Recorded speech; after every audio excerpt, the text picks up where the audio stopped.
할렐루야. 네, 말씀이 오늘 길었죠. 말씀이 길었다는 그 1급 본문이 길었다는 의미는 오늘 설교가 짧다는 의미입니다. 네. 시간을 좀 메꾸려고 예, 다 읽은 겁니다. 그러니까 기대하시고 예, 말씀 들으시면 좋겠습니다.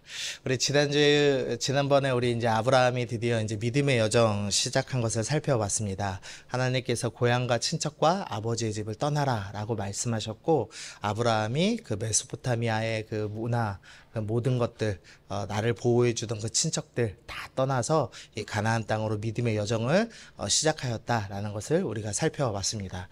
시작하면서 아브라함이 믿음의 행위를 하나 했는데 제단을 쌓은 일이었죠. 그래서 가는 곳곳마다 제단을 쌓고 여호와의 이름을 부르면서 이제 하나님 나라의 백성의 이제 특징을 드러내는 모습을 우리가 살펴봤습니다.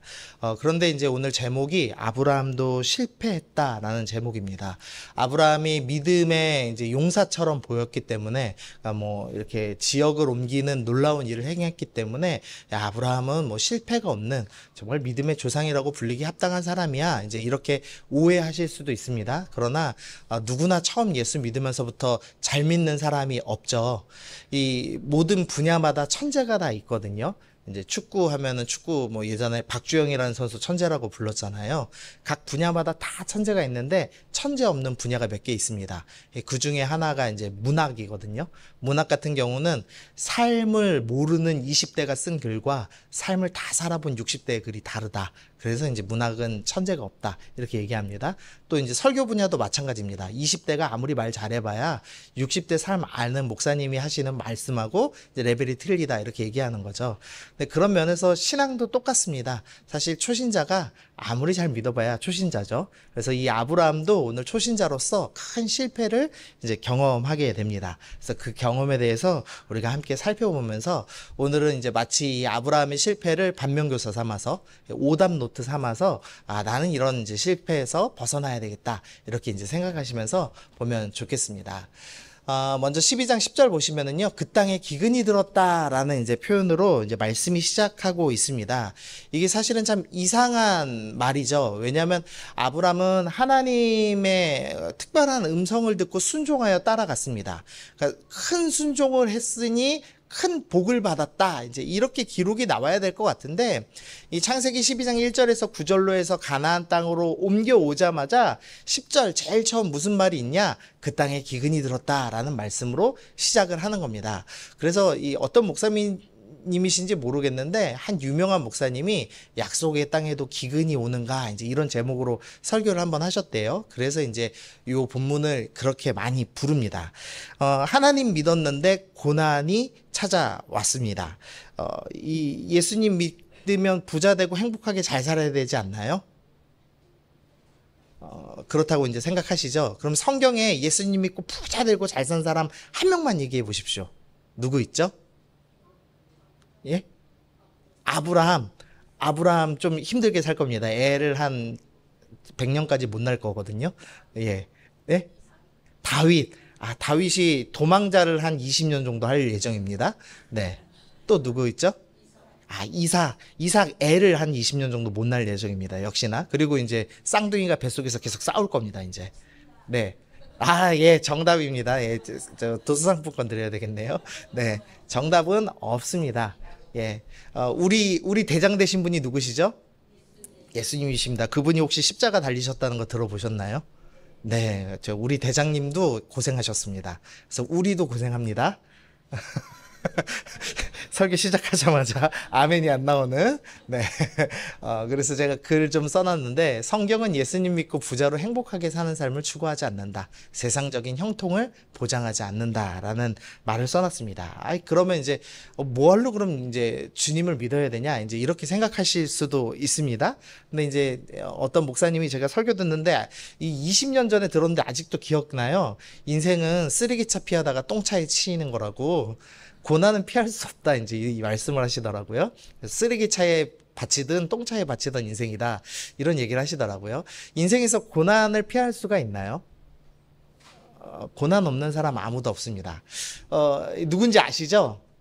이제 중고등부들은 모르더라고요. 이제 이건희 씨인데요. 여기 아주 제목도 화려합니다. 뭐 이건희의 경영 정신, 이건희의 위대한 선택, 이건희의 말, 그다음에 100년을 앞서가는 사람 이건희 뭐 이러면서 온갖 칭찬들이 다 있더라고요. 책을 찾았더니 이렇게 많이 나옵니다. 이 사람이 우리나라 최고 부자였습니다. 근데 자수성가한 거 아니고요. 최고 부자 아버지 밑에서 자라서 행복하게 살다가 형들 다 제끼고 셋째인데 그 자리를 차지했습니다. 그래서 최고 부자로 평생 살다가 죽었습니다. 그러면 이제 좀 행복했을까요? 예, 쉽지 않은 인생 살았습니다. 왜냐하면 셋째 딸이 결혼 반대한다고 자살했어요. 2005년도에. 그래서 그것 때문에 큰 어려움 겪었고요. 본인도 이제 재산 축적하다가 이 비자금 조성 4조 5천억을 조성했다네요. 그거 걸려가지고 크게 곤욕 치르고 회장에서 쫓겨난 적이 있습니다. 그리고 말년에 성매매한 거 영상이 나왔죠. 그래서 아주 부끄러움을 겪었습니다. 그리고 2014년도에 심근경색으로 쓰러졌습니다.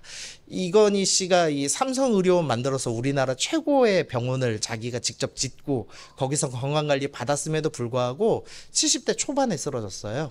그래가지고 이제 투병하다가 70살 후반에 이제 2020년에 죽었습니다. 6년간은 살아있는 시체가 아니었나라고 추정합니다. 왜냐하면 이 자식한테 재산을 물려주면 세금이 너무 세서 그거를 준비하는 기간으로 강제로 자식들이 살려놓은 것 아닌가 이제 이렇게 추정을 받기도 합니다. 실제인지 모르겠습니다.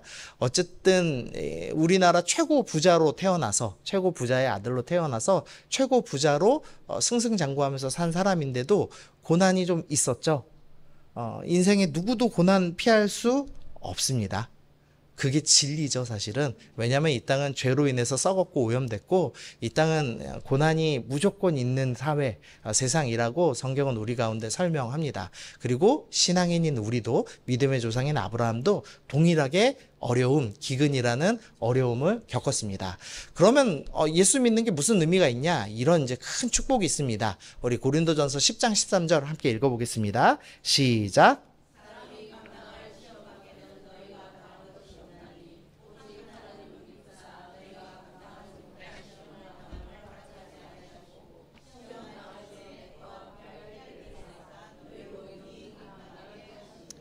네, 주님께서 우리에게 주신 큰 축복입니다. 믿는 사람은 시험이 오는데 어떤 시험밖에 없죠? 감당할 시험이 옵니다. 우리 안에 어려움이 없다고 말씀하시진 않았습니다. 그러나 감당할 시험을 주시고 감당하지 못할 시험 당함을 허락하지 아니하시고 시험 당할 쯤에는 또 피할 길을 내신다라고 우리 가운데 분명히 약속해 주셨습니다. 그래서 오늘 아브라함에게 시험이 찾아왔습니다. 감당할 수 있는 시험이었습니다. 그러나 아브라함이 연약해서 감당하지 못했습니다. 근데 그러자 어떻게 되냐? 하나님이 찾아오셔서 해결해 주시죠. 그래서 그 은혜의 스토리를 좀 함께 살펴보시면서 우리는 시험 당할 때 어떻게 해야 되지? 그리고 내가 혹시나 넘어지면 어떤 일이 일어나지? 그것에 대해서 우리가 좀 살펴보겠습니다. 아브라함의 실패를 좀 살펴볼 텐데요. 그 땅에 기근이 들었으므로 아브라함이 애굽에 거류하려고 그리로 내려갔습니다.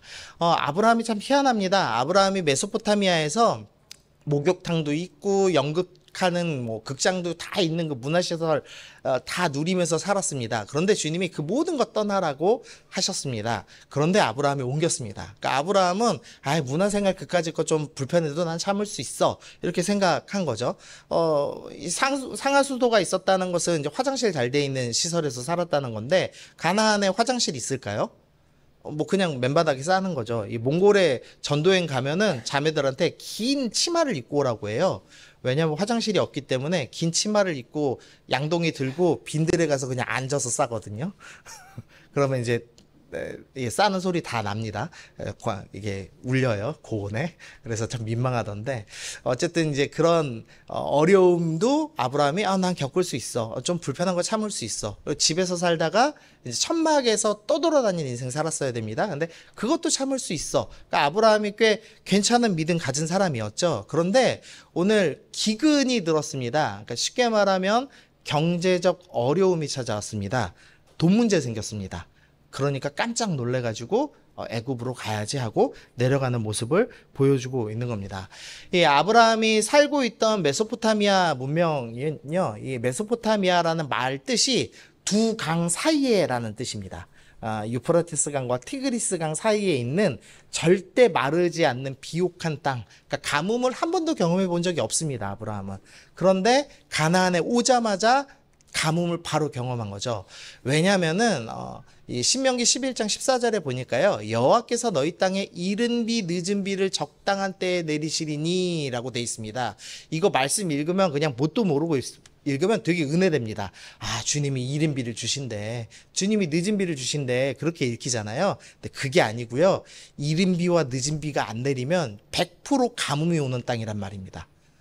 이 땅이 돌밭이어서 물을 저장하지를 못합니다. 그래서 물이 그냥 쭉 빠져버려요. 그래서 비가 제때 내리지 않으면 가뭄이 듭니다. 그래서 늘 이스라엘 백성들은 하늘을 바라보면서 주님 때맞게 비 안 내려주시면 우리 굶어 죽어요 얘기하는 땅에서 사는 겁니다. 참 희한하죠. 또 이제 이스라엘의 독특한 특징이 있습니다. 이건 좀 과장되게 이제 그려놓은 지도인데요. 이 이스라엘의 지형을 표현하는 겁니다. 이쪽에 보시면 유럽, 여기는 아시아, 그 다음에 여기는 아프리카.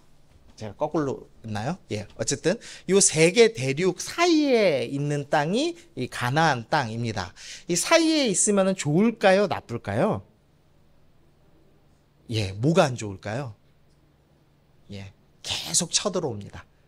위에서는 바벨론 아수르 쳐들어오고 밑에서는 애굽 쳐들어오고, 물론 이제 요 당시에는 이제 유럽이 안 쳐들어왔지만 나중에는 로마라는 유럽 세력이 또 쳐들어올 겁니다. 하나님께서 굳이 이 세 대륙 사이에다 낑겨 놓으셨습니다. 이거 왜 그러셨을까요? 괴롭히려고 그러시는 건가요? 믿음으로 살면 어떤 일이 일어나냐? 다윗과 솔로몬의 일이 일어납니다. 믿음으로 살면 이 지역에서 중개무역하면서 부유하게 살 수 있고요. 그 다음에 이 지역에서 복음을 세 대륙에 다 전할 수 있습니다. 그래서 아주 특별한 땅, 하나님 바라보면 믿음으로 승리하는 땅, 하나님 바라보면 이른 비와 늦은 비가 내리는 땅, 그러나 하나님 바라보지 않으면 바로 고난을 겪어서 다시 하나님께로 되돌아갈 수 있는 기회를 주는 아주 특별한 땅에 하나님께서 보내셨습니다. 그러니까 이제 아브라함은 매 해마다 하나님 바라보는 믿음의 시험을 이제 치러야 하는 거죠. 그런데 아브라함이 처음 이 시험을 겪자마자, 이 경제적 어려움을 겪자마자 어떻게 했냐? 바로 애굽으로 갔습니다. 여기에 이제 숨겨진 게 있는 겁니다. 아브라함은 기도를 하지 않습니다. 이 기근이 찾아오면 하나님, 내가 약속의 땅에 왔는데 기근 왔는데 나 어디로 도망가야 되는 건가요? 아니면 내가 여기 있어야 되는 건가요? 뭔가 기도를 해봐야 되지 않습니까? 그런데 아브라함은 기도하지 않고 문제를 피해서 도망하는 모습을 보여주죠. 그리고 해결자 애굽을 찾아서 떠나는 모습을 보여주고 있습니다. 우리 신앙 생활에서 이 자꾸 이렇게 문제를 맞닥뜨릴 때 도망가는 분들이 있습니다. 교회 문제 생기면요 바로 나가시는 분들이 있어요. 또 새로운 교회를 가세요. 그 교회에서 갔는데 더 이상한 사람 만나면 깜짝 놀라서 다시 돌아오셨다가 또 이제 나가셨다가 이렇게 계속 정기적으로 방문하시는 분들이 있습니다. 여러분들은 문제를 대하실 때 어떻게 하시나요? 혹시 도망가시나요? 어떠세요? 네, 그때 뭐 해야 되죠? 기도해야 합니다. 이사야 31장입니다. 도움을 구하러 애굽으로 내려가는 자는 화 있을진저 이스라엘의 거룩하신 이를 앙모하지 아니하며 여호와를 구하지 아니하나니. 이 도망가는 것 그리고 해결자인 애굽을 찾아가는 것은 하나님을 구하지 않는 태도다라고 분명히 말씀하고 있습니다. 그러므로 우리가 어려움이 찾아올 때 아브라함은 기도하지 않아서 실패했습니다. 그러나 우리는 기도해야 한다라고 오늘 본문이 우리 가운데 말씀을 해주고 있는 겁니다. 문제를 도망가면 성장은 없습니다. 문제를 맞닥뜨릴 때 기도하여서 이겨내야지만 그래야 믿음의 용사로 성장할 수가 있죠. 근데 오늘 아브라함은 이제 실패를 한 겁니다. 두 번째로 이제 또 다른 두려움을 낳았습니다. 11절 보니까요. 이 아브라함이 애굽 가까이 이르렀습니다. 그런데 갑자기 하나 두려움이 들었습니다. 무슨 두려움이냐? 그의 아내 사레에게 말하되 내가 알기에 그대는 아리따운 여인이라 애굽 사람이 그대를 볼 때 이르기를 이는 그의 아내라 하여 나는 죽이고 그대는 살리리라. 원하건대 그대는 나의 누이라 하라. 그러면 내 목숨이 그대로 말미암아 보존되리라. 아브라함이 갑자기 우리 부인 이쁜데 나 죽이고 우리 부인 데리고 가면 어떡하지? 라는 이런 고민을 했습니다. 그런 고민이 없으신 남자분들은 행복한 거죠. 네. 예. 양 집사님이 행복한 웃음을, 예. 예. 네. 예. 어, 이게 말이 안 됩니다. 왜냐면은 가나안 땅은 무법지대입니다. 그러니까 특정 왕이 제대로 다스리는 땅이 아닙니다. 그런데 애굽은 문명 사회입니다. 그러니까 바로라는 전제 군주가 있고 법이 어쨌든 적용되는 땅에 살고 있습니다. 그러니까 만약에 아내가 이뻐서 나 죽이고 아내를 데리고 갈 거야라는 두려움이 들었다면 어디서 들어야 되냐면 가나안 땅에서 들어야 되는 겁니다. 근데 지금 가나안 땅에서는 그런 고민 안 했죠. 그런데 돈 때문에 두려움이 생기니까 혹시나 이런 일 생기면 어떡하지 하면서 또 다른 두려움으로 이제 사로잡히는 모습을 보여주게 됩니다. 그러니까 두려움은 항상 두려움을 낳습니다. 제가 이 성도님들 상담할 때 제일 어려운 게 뭐냐면은요, 말도 안 되는 고민 갖고 오실 때가 있어요. 일어나지 않은 일들. 뭐 예를 들면은 북한이 핵을 무장했는데 내일 핵이 터지면 어떻게 해야 되죠? 이렇게 이제 진지하게 상담을 해요. 농담 아니고요. 군대 가는 친구가 찾아와서 북한 핵 때문에 무서워서 군대를 못 가겠다고 일주일 새벽 기도를 나오더라고요. 그리고 저한테 상담을 하는 겁니다. 제가 뭐라고 답을 해줘야 됩니까? 할 말이 없죠. 이게 망상에 가까우니까. 근데 그런 일들이 종종 있습니다. 두려움이 마음을 자꾸 위축시켜요. 그래서 또 다른 두려움을 낳습니다. 그래서 지금 아마 여러분들이 갖고 있는 많은 고민은 헛된 고민일 가능성이 매우 높습니다.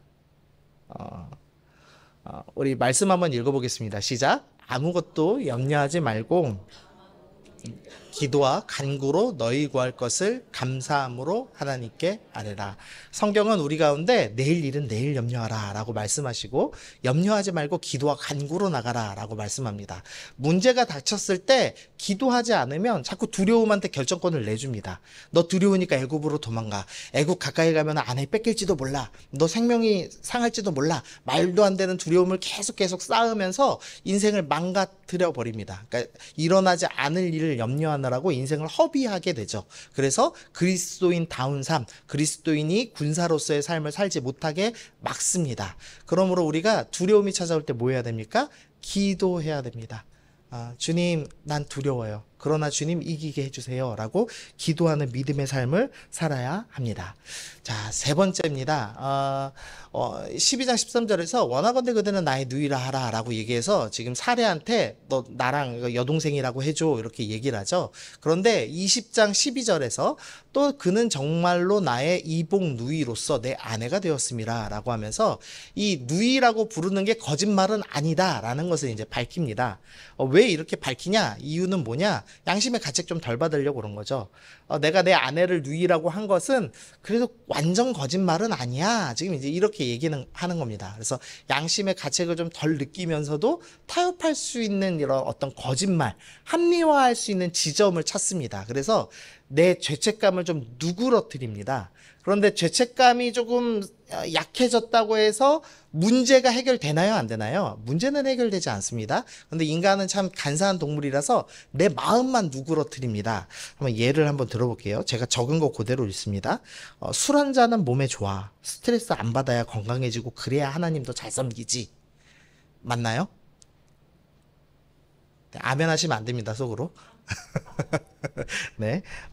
내가 주일에 일하는 건 혹시나 내가 예수님 믿는 거 아는데 내가 거절하면 그 주일에 딴 사람이 일하면서 예수님 안 믿는다고 할까봐 혹시나 나중에 그 사람이 교회 갈지 모르니까 내가 그 사람 대신해서 주일에 일해주는 거야. 뭐 이해가 되시죠? 돈 버는 욕심이 더 큰데 사실 남 도와준다 핑계대고 주일에 계속 일하는 거죠. 제가 아는 이제 실제 사례인데요.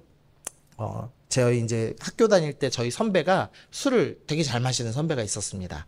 선배가 이제 제가 근데 이제 저도 끌려갔어요. 이제 가고 이제 너도 술 마셔 이러는데 저 교회 다녀서 안 마십니다. 그랬더니 그 술 마시는 잘 마시는 선배를 데리고 오더니 야 얘가 청년부 회장이야. 너 뭔데?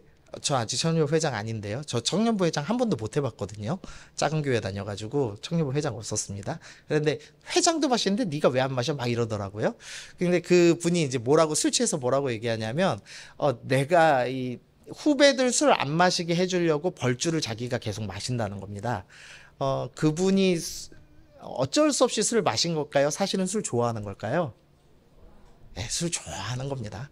예, 자꾸 합리화하는 거죠. 내가 이것 때문에 저것 때문에 할 수 없이 죄 짓는 거야. 할 수 없이 지금 하는 거야. 근데 완전 큰 잘못하는 건 아니고 아주 사소한 잘못하는 거야. 라고 하면서 계속 합리화하는 잘못된 신앙의 모습을 보이기도 합니다. 근데 그것은 실패로 가는 지름길이라는 거죠. 세 가지로 좀 정리했습니다. 기도하지 않았다, 또 다른 두려움을 낳았다, 합리화하였다. 아브라함은 이렇게 해서 실패했습니다. 믿음의 조상이라고 부르기에 정말 부끄러운 일을 저질러서 도망간 것도 부끄러운데 거기에 모질라서 아내를 누이라고 속여서 아내를 결국 빼앗기죠. 그러고 나서 그래도 진짜 누이는 맞는데 이러면서 합리화하는 아주 이 치졸한 모습을 보여줬습니다.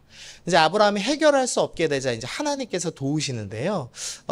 이 먼저는 이제 14절부터 16절 무슨 내용이냐면 이 애굽 사람들에게 이 사레의 아름다움이 소문이 납니다. 그래서 15절에서 바로의 고관들도 그를 보고 바로 앞에서 칭찬함으로 그 여인을 바로 궁으로 끌어들입니다. 그러니까 만약에 아브라함이 아내라고 얘기했으면 이 애굽은 그래도 질서가 있는 사회이기 때문에 건들지 않았을 겁니다.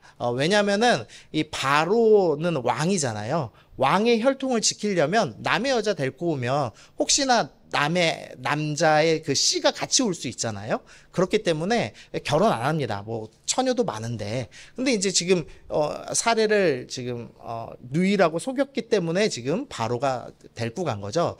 여기에 먼저 이제 오해가 좀 하나 있는데요. 이 사례가 지금 나이가 65세거든요. 근데 65세 사례의 미모를 보고 왕이 데리고 갔다. 이게 좀 말이 안 되지 않습니까?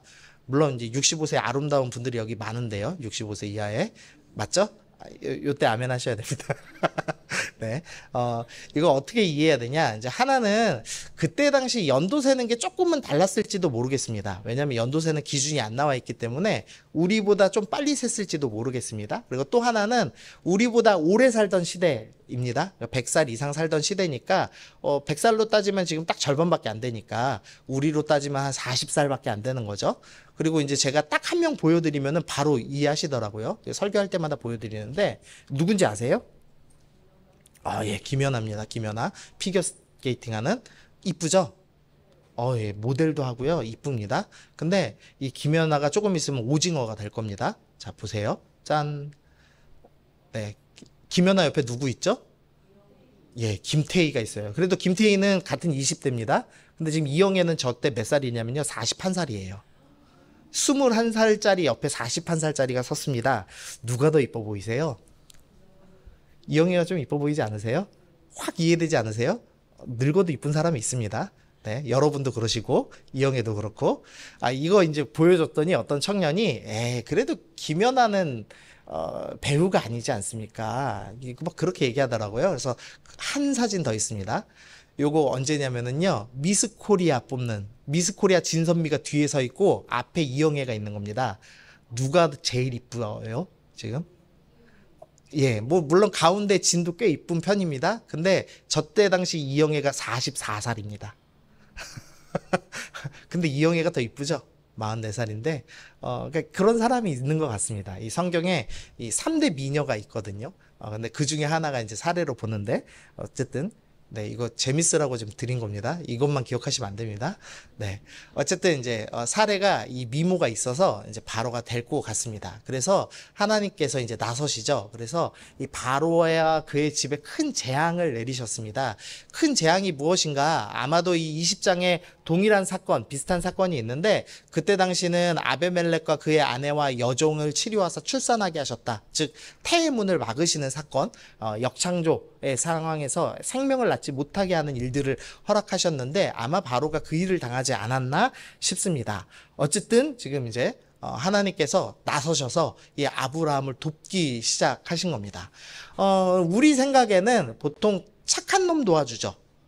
내가 열심히 봉사하고 열심히 순종했더니 복 받았어 라고 우리가 생각합니다. 그런데 오늘 본문은 거꾸로인 겁니다. 아브라함은 철저하게 실패했습니다. 하나님의 약속의 땅을 버리고 하나님과의 관계, 신앙, 기도 전혀 하지 않고 도망갔습니다. 근데 이 도망간 놈을 향해서 주님이 어떻게 하시냐? 보호하시는 스토리가 시작되는 겁니다. 하나님의 보호는 우리의 행위에 근거하지 않습니다. 이것만 오늘 기억하시면 됩니다. 하나님의 보호는 우리의 행위에 근거하지 않습니다. 여러분이 잘했다고 보호해 주시는 거 아닙니다. 여러분 못해도 보호해 주십니다. 아멘? 여러분 실수하고 넘어지셨습니다. 주님이 보호해 주시나요? 안 보호해 주시나요? 보호해 주십니다. 저희 서연이가 수련회를 갔는데요. 2살 때 제가 새벽 2시까지인가 애들하고 이제 막 게임하고 놀았어요. 그리고 이제 밤에 잤습니다. 6시에 저희 집사람이 막 저를 깨우는 거예요. 4시간밖에 못 잤는데, 왜 무슨 일이야 하고 깼더니 서연이가 똥을 쌌대요. 기저귀 갈어 그랬는데 어마어마하게 쌌어요. 그래갖고 머리부터 여기까지 다 넘친 거예요. 살다 그렇게 많이 싼 거 처음 봤는데. 그렇게 똥을 많이 싸면 어떻게 해야 되죠?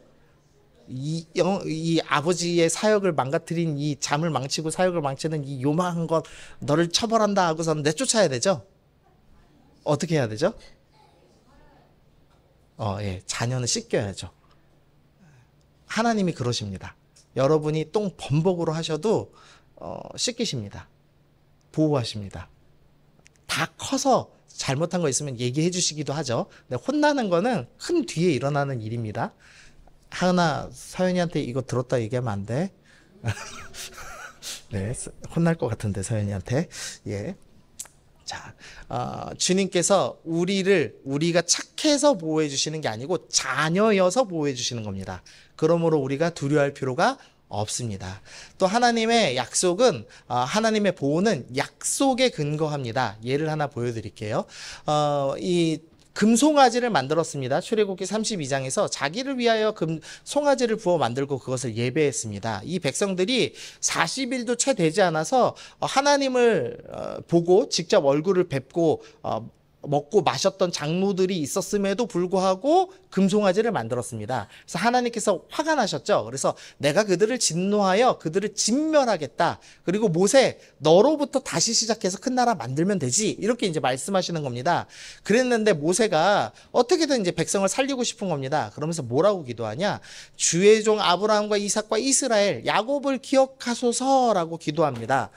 아니, 조상들 기억해 주세요라고 기도하면은 우상 만든 죄가 용서가 됩니까? 안 돼야 되는 거죠. 그런데 주님이 뭐라고 하시냐? 14절에서 여호와께서 뜻을 돌이키사 말씀하신 화를 백성에게 내리지 않으십니다. 주님이 놀라운 기도 공식을 하나 주셨습니다. 아브라함과 이삭과 야곱에게 하셨던 그 언약, 주의 백성들은 끝까지 구원하신다는 그 언약을 주님께 하나님 나랑 약속하셨잖아요. 나는 정말로 실력도 없고 볼품도 없고 실패하고 실수하고 넘어졌지만 그럼에도 불구하고 나를 구원하신다고 약속하셨잖아요 라고 얘기하면 그 약속을 근거로 주님께서 어떻게 하시냐? 반드시 용서하여 주신다.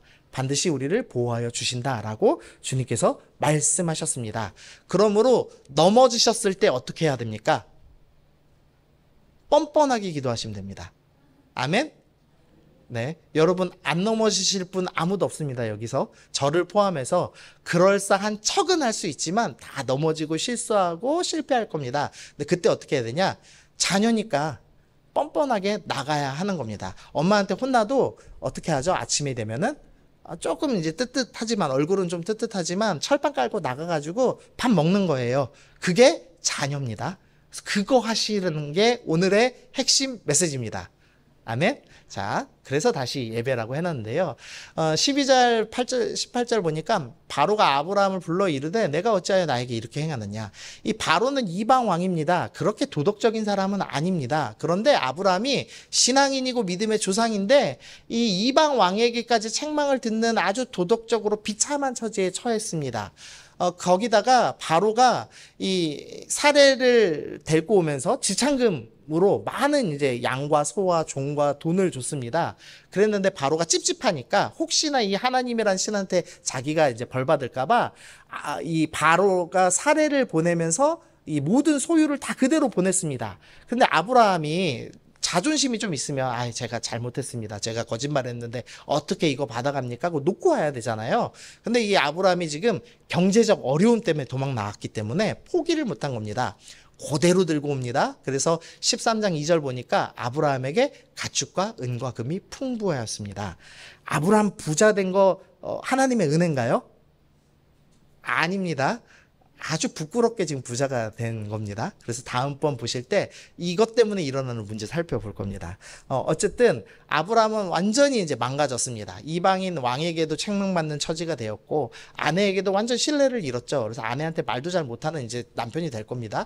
그리고 여전히 재물을 포기하지 못하는 이 비참한 처지에 처했습니다. 그런데 아브라함이 뭐를 하냐? 그가 네게부에서부터 길을 떠나 베델에 이르며 베델과 아이 사이 곧 전에 장막 쳤던 곳에 이르니, 자 4절 같이 읽겠습니다. 시작.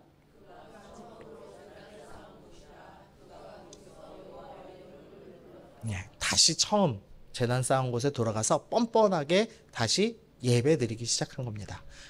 그게 가족입니다. 그게 하나님을 아버지라 부르는 사람의 특권입니다. 물론 실수하지 않는 게 제일 좋죠. 두려움이 찾아올 때, 어려움이 올 때 기도하셔야 됩니다. 그게 오늘의 핵심 교훈이죠. 그러나 실수하고 넘어지면 어떻게 해야 되죠? 그냥 뻔뻔하게 주님 용서해 주세요. 약속하셨잖아요.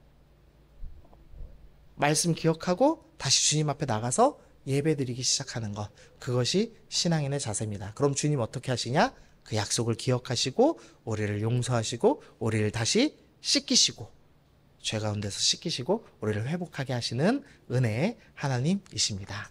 아멘. 그래서 찬양 하나 준비했는데요. 하나님의 은혜로옵니다. 하나님의 은혜로 이 쓸데없는 자 왜 구속하여 주는지 난 알 수 없도다. 왜 구속하여 주시죠?